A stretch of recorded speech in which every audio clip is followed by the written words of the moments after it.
అందరికీ నమస్కారం అండి. ఈ పేషెంట్ ఒక యూనిక్ పేషెంట్. అంటే నార్మల్ ట్రాన్స్ప్లాంట్ సర్జరీ అయితే కాదు ఇది. ఎందుకంటే మామూలుగా మనం చదువుకునేటప్పుడు కావచ్చు, కాన్ఫరెన్స్లో కావచ్చు, ఇంటర్నేషనల్ కాన్ఫరెన్స్లో కావచ్చు, వాళ్ళు చూపించే baldness pattern typical baldness pattern ఉంటుంది. వెనక్కి కూడా మంచి డోనర్ ఉంటుంది. అట్లాంటి కేసులు సెలెక్ట్ చేసుకొని మనకి ట్రైనింగ్ ఇస్తారు, లేకపోతే చూపిస్తారు. బట్ అది చూడడానికి అక్కడ చాలా బాగుంటుంది. మన ప్రాక్టీస్లో రియాలిటీకి వచ్చేపాటికి అలాగా ఆ కేసులన్నీ ఆ విధంగా ఉండవు. ఒక్కొక్క కేసు ఒక రకంగా ఉంటుంది. అక్కడ చాలామంది డాక్టర్లు వాళ్ళకి అర్థం కాదు ఏం చేయాలని. అటువంటి పేషెంట్ ఈరోజు నేను చూపించబోతున్నాను. ఇది ఎందుకు డిఫికల్ట్ కేసు, దీన్ని ఏ విధంగా ప్లాన్ చేయాలి. ఎందుకంటే ఇక్కడ గ్రాఫ్ నెంబర్ ఒకటే కాదు, టెక్నిక్స్ ఒకటే కాదు. గ్రాఫ్ నెంబర్కి మించి, టెక్నిక్స్ మించి ఇంకా వేరే ఏమో ప్లాన్ అనేది ఎట్లా చేయాలి. ఈ పేషెంట్కి ప్లాన్ సరిగా లేకపోతే ఈ పేషెంట్ ఫెయిల్యూర్ అవుతుంది. అందువల్ల ఈ వీడియో లాస్ట్ వరకు చూడండి. మీకైతే ఇట్లాంటి కేసు ఏ విధంగా హ్యాండిల్ చేయొచ్చు అని నేను విత్ రిజల్ట్స్తో పాటు నేను చూపిస్తాను.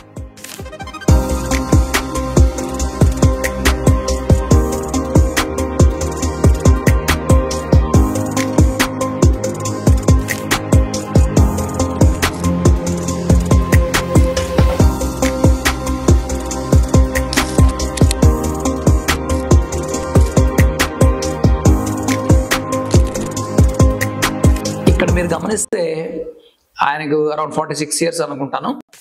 బాల్డ్నెస్ ఒక పద్ధతిలో బాల్డ్నెస్ లేదనమాట. అంటే ఏంటి, ఫ్రంటల్ రిసీడింగ్ లేదు, లేకపోతే కంప్లీట్ మేల్ ప్యాటర్న్ బాల్డ్నెస్ లేదు. అట్లని చెప్పేసి ఫ్రంటల్ 4 లాక్లో కొంచెం బంచ్ ఆఫ్ హెయిర్ ఉంది, మళ్ళీ హెయిర్ లైన్లో హెయిర్ లేదు, తర్వాత క్రౌన్లో కూడా హెయిర్ లేదు మళ్ళీ. సో ఇది డిఫ్యూజ్ ప్యాటర్న్ అని చెప్పొచ్చు అప్రాక్సిమేట్గా. కానీ అట్లని చెప్తే కంప్లీట్ డిఫ్యూజ్ ప్యాటర్న్ కూడా కాదు. అందువల్ల ఇట్లాంటి కేసులో అమెచ్యూర్ డాక్టర్స్ కావచ్చు, ఎక్స్పీరియన్స్ లేని డాక్టర్స్ కావచ్చు, వాళ్ళకి ప్లాన్ ఏ విధంగా చేయడం తెలియదు. ఇతనికి జస్ట్ ఒక చోట మనం హెయిర్ ఇంప్లాంట్ చేస్తే హెయిర్ రాదు. అందువల్ల ఇతనికి ప్లాన్ ఏం చేసాం మేమంటే, ఇతనికి 2 సెషన్లు అవసరం. కానీ ఒక సెషన్లో ఏం చేయగలిగినామంటే టైలర్డ్ ప్లాన్. అంటే అతనికి ఏ విధంగా ప్లాన్ డిజైన్ చేస్తే రిజల్ట్స్ ఫస్ట్ సెషన్లోనే మ్యాక్సిమం రిజల్ట్స్ తీసుకురాగలము అనే దాన్ని ఇంప్లిమెంట్ చేయడం జరిగింది. అదేంటంటే హెయిర్ లైన్లో ఖచ్చితంగా ఆయనకి హెయిర్ కావాలి. అంటే లెఫ్ట్ సైడ్ ఆయనకి హెయిర్ కావాలి. ఎందుకంటే లెఫ్ట్ టు రైట్ కుమ్ చేస్తున్నాడు. అక్కడ మనం లెఫ్ట్ టు రైట్ ఇంప్లాంట్ చేయకపోతే ఆయనకు డెన్సిటీ కనపడదు, సైడ్ నుంచి చూసినప్పుడు బాగా కనపడదు. అట్లని చెప్పేసి క్రౌన్ మొత్తం వదిలేస్తే ఏమీ ఆయనకి ప్యాచ్ పెద్దగా కనపడుతుంది, ఏమి యూజ్ లేదు.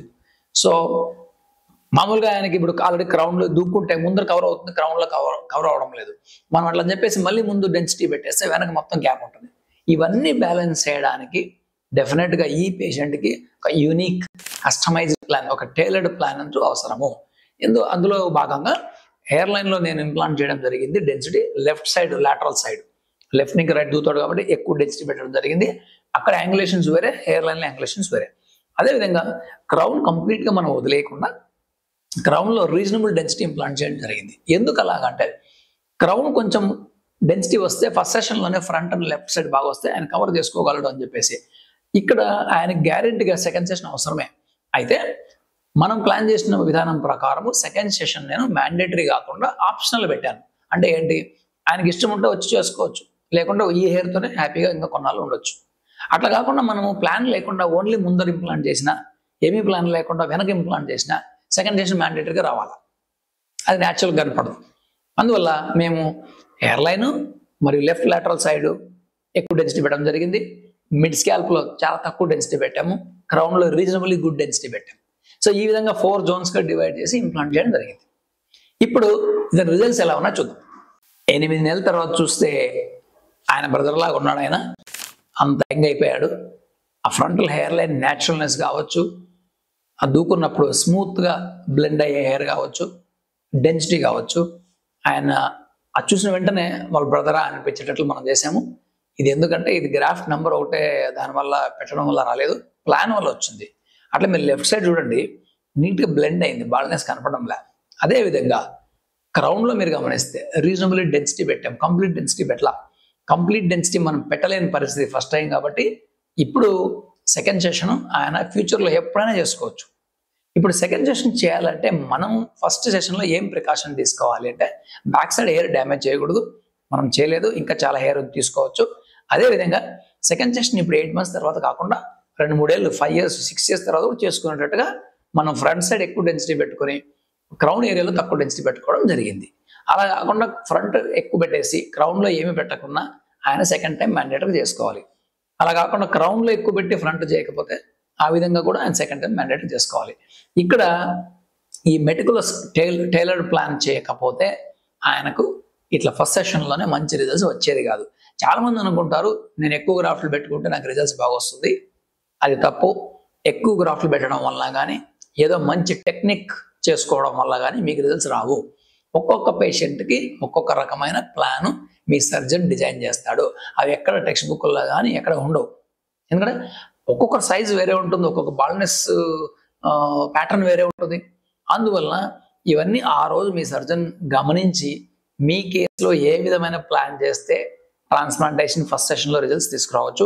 అదేవిధంగా సెకండ్ సెషన్ ట్రాన్స్ప్లాంట్ చేయాలంటే ఫ్యూచర్కి నేను తీసుకోవాల్సిన జాగ్రత్తలు ఏమి, అలా హెయిర్ లైన్ కింద తీసుకురాకూడదు, బ్యాక్ సైడ్ గ్రాఫ్ట్ డ్యామేజ్ చేయకూడదు, ఇవన్నీ ఉంటాయి. అట్లా చేసిన ఒక కేసే ఇది కాంప్లికేటెడ్ కేసు అని చెప్తాను. ఎందుకంటే చూడడానికి చాలా ఈజీగా ఉంటుంది. ఒక సెషన్లో ఇంత రిజల్ట్స్ తీసుకురావడము డెఫినెట్గా ఛాలెంజింగే. ఇక్కడ హెయిర్ గ్రాఫ్ట్ నంబర్ కాకుండా మరియు టెక్నిక్స్ కాకుండా సర్జన్ యొక్క ఎక్స్పీరియన్స్ కావచ్చు, ఆర్టిస్టిక్ హ్యాండ్ కావచ్చు, ఎస్థెటిక్ సెన్స్ కావచ్చు, ఈ మూడు ప్లే చేసిన తర్వాతనే మంచి ప్లాన్ మనం డిజైన్ చేసి ఇంప్లాంట్ చేయడం జరిగింది. అలా చేయగలిగితే అతనికి మంచి రిజల్ట్స్ వచ్చాయన్నమాట. కాబట్టి మీ సర్జన్ దగ్గర కూర్చొని మీ ప్లాన్ డిస్కస్ చేసుకోండి.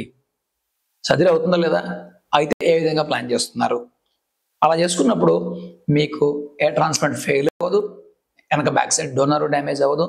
సో మీకు న్యాచురల్గా రిజల్ట్స్ కూడా వచ్చే అవకాశాలు ఎక్కువగా ఉన్నాయి. Thank you.